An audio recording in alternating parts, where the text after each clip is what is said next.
नमस्कार दोस्तों, आज हम बात करेंगे इनकम टैक्स एक्ट के सेक्शन 80C के बारे में, जो हर सैलरीड और बिजनेस पर्सन के लिए सबसे ज़रूरी सेक्शन होता है। सेक्शन 80C में क्या क्या आता है? प्रोविडेंट फंड, अगर आप सैलरीड एम्प्लॉई हैं तो सैलरी से पीएफ कटता है, ये ऑटोमेटिकली 80C में काउंट होता है।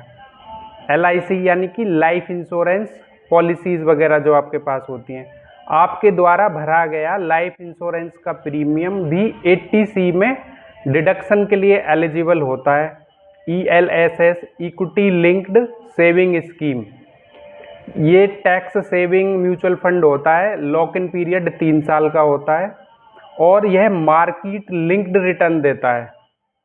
PPF ये भी आपका 80C में आता है।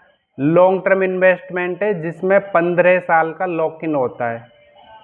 NSC यानी कि नेशनल सेविंग सर्टिफिकेट्स होते हैं, ये भी आपके 80C में काउंट होते हैं। होम लोन का प्रिंसिपल अमाउंट, जो आप होम लोन की, जैसे आपने कोई मकान लोन पर लिया तो जो उसका प्रिंसिपल अमाउंट होता है उसको भी 80C में काउंट करते हैं। चिल्ड्रंस ट्यूशन फी, अगर आपके बच्चों की फीस जाती है उसमें ट्यूशन फीस वाला पार्ट 80C में काउंट होता है। अब इम्पोर्टेंट पॉइंट है, मैक्सिमम लिमिट 1.5 लाख तक होती है। अगर आपने एक से ज़्यादा ऑप्शन में इन्वेस्ट किया है तब भी टोटल डिडक्शन 1.5 लाख रुपए से ज़्यादा नहीं हो सकता है।